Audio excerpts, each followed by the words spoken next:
Gracias a ustedes por la gentileza de invitarme. Diputado, mucho que comentar. Hoy hay sesión de la Asamblea Nacional, se esperan varios temas, pero quiero iniciar con lo que fue el motivo de la suspensión de la sesión pasada, donde se estaba discutiendo la ley de producción nacional. Comparto con usted una declaración que diera el diputado por el Estado Miranda y jefe de la fracción parlamentaria de la MUT, Julio Borges, y regresamos de inmediato a desarrollar los temas. Nosotros queremos que Venezuela se entere que el día de hoy trajimos una ley muy clara, una ley con soluciones, una ley para poner a producir al país, y lamentablemente fue el PSUV quien no deja que esa discusión se dé. Al final pareciera que el PSUV quiere que los venezolanos sigan haciendo colas todos los días y no quieren que se produzca en Venezuela. Pareciera que el PSUV prefiere que se siga comprando fuera del país. Lo que hacemos es simplemente gastar los dólares en otros países, cuando esos dólares se deberían gastar en Venezuela para crear empleo venezolano, marcas venezolanas, fábricas venezolanas, tierras venezolanas. De manera que en nombre de la fracción de la Unidad quiero lamentar el hecho de hoy, condenar el hecho de hoy, y que Venezuela sepa que el día de hoy trajimos una ley para aprobarla, una ley que tiene que ver en cómo producir alimentos y medicinas, y el PSUV saboteó la sesión para que no se diera la discusión. Sin embargo, el próximo martes vamos a aprobar esta ley, y Venezuela tiene que tener confianza que la Asamblea Nacional seguirá adelante, va a aprobar las leyes, vamos a ayudar a que Venezuela salga de la crisis y no vamos a partidizar ni politizar el hambre y lo que está sufriendo nuestro pueblo. Según el diputado Julio Borges, el día de hoy va a ser aprobada esta ley de producción nacional que no se pudo, y en esta misma declaración él lo acusaba a usted directamente de haber llevado a estas barras para que sabotearan esta sesión. ¿Es esto cierto? Bueno, yo creo que a estas alturas de la vida política nacional nadie duda de las capacidades histriónicas del colega parlamentario Julio Borges, que si estuviera compitiendo en alguna película quizá le habría ganado a Leonardo DiCaprio. En todo caso, nosotros no fuimos los que prometimos que iban a desaparecer las colas el día 7 de diciembre. Y nosotros estuvimos allí efectivamente como parte del Bloque de la Patria. Allí estuvo también un grupo de compañeros de los pueblos indígenas, compañeros y compañeras también de la Central Bolivariana Socialista de Trabajadores, y en particular yo lo que me ocupé fue precisamente de garantizar que no se nos responsabilizara a nosotros de la suspensión en la cual incurrió el diputado Ramos, presidente actual de la Asamblea Nacional. Esa presencia nuestra allí, y mía en particular, como vicepresidente de la Central Bolivariana, conozco a todos los que estaban allí, y subí precisamente porque allí dejan pasar todos los martes y todos los jueves a cualquier cantidad de gente. Incluso hemos visto gente allí con prontuarios delictivos y peligrosos, personajes peligrosos por sus acciones pasadas, y nosotros simplemente no decimos nada porque la responsabilidad de la seguridad a lo interno de la Asamblea Nacional es única, exclusiva y excluyente de la Junta Directiva. Pero la entrada de las barras es una situación nueva de estas nuevas asambleas. No, lo nuevo es que lo saquen, porque por primera vez entró el pueblo, y lo único que se le ocurre a Henry Ramos, a consecuencia de que entonamos las notas del himno nacional, fue mandarnos a sacar. Entonces, yo lo que le digo y le mandé a decir en ese mismo momento a él es que yo garantizaba que ahí no iba a haber ningún tipo de sabotaje, pero él simplemente optó por mandar a desalojar, incluso por la fuerza. Y yo creo que es un precedente muy negativo que se le niegue la posibilidad al pueblo de estar presente en esos espacios que yo entiendo le son propios y no ajenos, como en todo caso lo interpreta la mayoría de esta Junta Directiva. ¿Quién tiene que garantizar la seguridad a lo interno de la Asamblea Nacional? El diputado Ramos y la directiva. Esa es una responsabilidad del que él no puede evadir, no puede eludir nuestra seguridad y la seguridad de ellos también. De manera que yo creo que lo que ocurrió el día jueves es una cuestión injustificable, y bueno, Julio, el colega parlamentario Julio Borges, ha hablado ahí de un conjunto de temas que a mí me gustaría también entrar a desarrollar, porque tienen que ver con una ley que le han puesto un título muy rimbombante, se llama Proyecto de Ley para la Activación y Fortalecimiento de la Producción Nacional. Y en realidad lo que contiene esta ley, como otras de las leyes que ellos han presentado allí, es una cuestión absolutamente distinta cuando usted lee el texto de la misma. ¿Por qué? Empezando desde la exposición de motivos. Fíjese usted lo que dice aquí. En Venezuela hay una crisis económica, y eso es un hecho. Se trata de la crisis más profunda del siglo XIX. Bueno, esto parece que se les había olvidado cuando negaron el decreto de emergencia que presentó el compañero presidente de la República, Nicolás Maduro Moros, al cual ellos se opusieron. Luego lo ponen aquí como una de las causas en la exposición de motivos para aprobar esta ley, que más adelante, cuando usted revisa sus artículos, el articulado, plantea, entre otras cosas, la eliminación de los permisos y del desconocimiento de los derechos de los trabajadores y las trabajadoras que se garantiza a través de la solvencia laboral.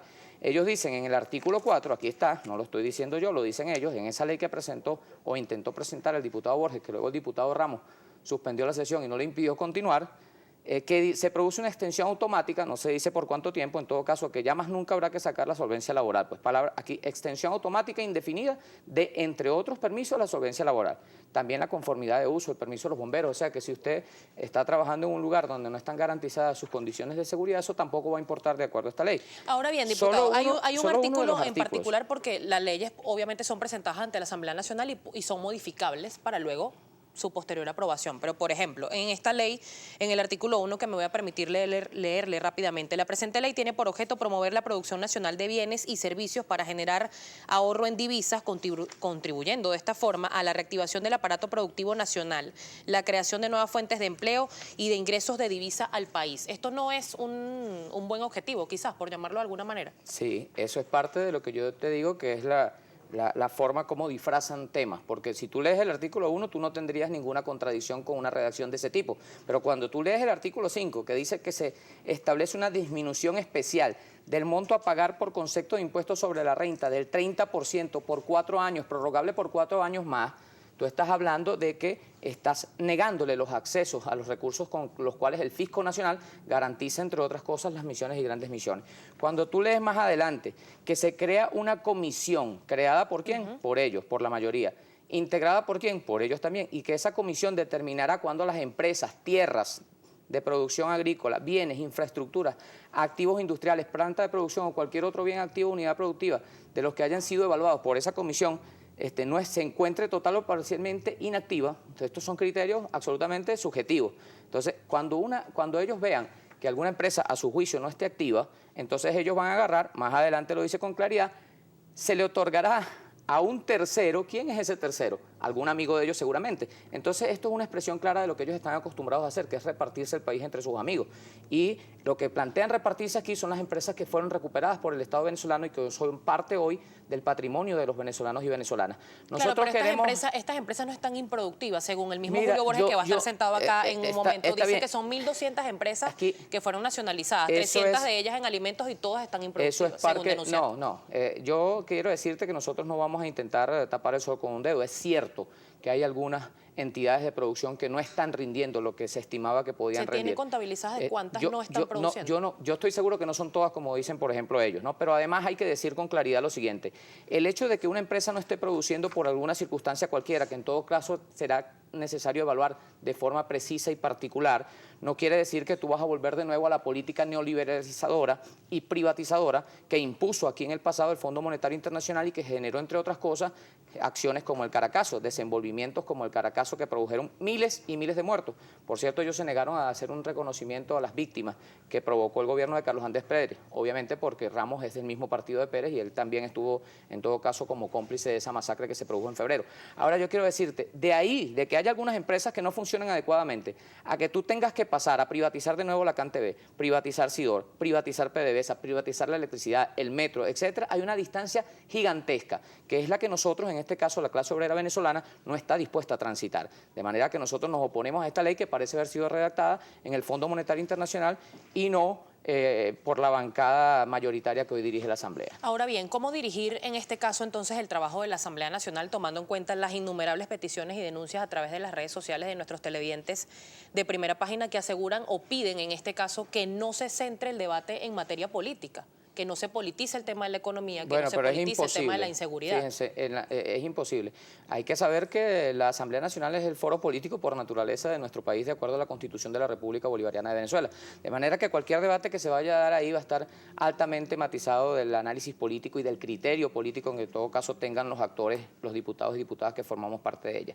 Yo creo que aquí a nosotros lo que le destacamos a esto es un tema que le quieren quitar las tierras a los campesinos, le quieren quitar el patrimonio al Estado y entregárselo de nuevo a las transnacionales o los grupos oligárquicos nacionales también, y que le quieren quitar los derechos a los trabajadores y las trabajadoras mediante el desconocimiento de la Ley Orgánica del Trabajo, cosa que además no es posible porque hay leyes ahí, como la Ley del Trabajo, que tiene un rango superior a esta ley que tendría que ser en todo caso una ley ordinaria, si la llegan a aprobar ellos, porque con nosotros no cuentan para volver al pasado. ¿Ustedes van a negar el voto hoy nuevamente? Nosotros vamos a estar en postura contraria a la aprobación de cualquier ley que represente un retroceso o pérdida del patrimonio de la República que nos pertenece a todos los venezolanos y venezolanas. Más aún si se trata también de la pérdida de derechos que para nosotros son conquistas irrenunciables, como las que están establecidas en la Ley Orgánica del Trabajo. Usted está muy cercano precisamente a la masa trabajadora. El día de ayer trascendió una información que fueron paralizados o detenidos, en este caso, los hornos de Sidor. ¿Tiene usted algún conocimiento sobre este tema y cuáles serían las consecuencias en la economía de nuestro país? Mira, nosotros tenemos información efectivamente de que Sidor no está produciendo los niveles en que podría estarlo haciendo y tenemos también información y contacto permanente con la dirigencia sindical de esa empresa, de las distintas tendencias de la dirigencia sindical, porque hay más de una tendencia allí, pero que en todo caso están ocupados en reactivar a la mayor capacidad posible y en el menor tiempo posible también en la producción de esta empresa nacional. ¿Cuáles son las razones de este deterioro en las empresas básicas de Guayana, tomando en cuenta que están nacionalizadas? Tendríamos que hacer un programa y medio más o menos y además invitar a nuestros compañeros y compañeras trabajadoras de ese sector que son los especialistas y conocedores de esa materia. De cualquier manera hay muchas cosas que influyen, entre otras la realidad mundial, es decir, los precios de esas materias que se producen ya no se cotizan a los mismos precios en que se cotizaron en el pasado. Yo quiero decirte que aunque haya baja producción en Sidor, los trabajadores y las trabajadoras de Sidor no están dispuestos a que se vuelva a entregar esta empresa a precio de gallina flaca como se entregó en el pasado, o Coviasa, que en aquella oportunidad fue descuartizada, literalmente descuartizada por Siberia, o por Iberia, quise decir, o todo lo demás que ocurrió aquí. Nosotros ahora tenemos Conviasa que aunque no vuele con todos sus aviones, porque algunos estén en proceso de reparación, está volando y es una línea bandera venezolana. Nosotros tenemos nuestra CanTV, nosotros tenemos Benvideo, tenemos muy buenos ejemplos de empresas que han sido recuperadas por el Estado y que están funcionando muy bien, de manera que no tenemos que guiarnos por lo malo. Hagamos un esfuerzo sincero, que es lo que nosotros planteamos, para que la oposición venezolana, que hoy es mayoría en la Asamblea Nacional, haga los aportes que sean necesarios, los trabajadores y las trabajadoras sabrán agradecérselo para que las empresas que no están funcionando bien mejoren, pero no puede ser la salida entregársela de nuevo a los privados. Diputado.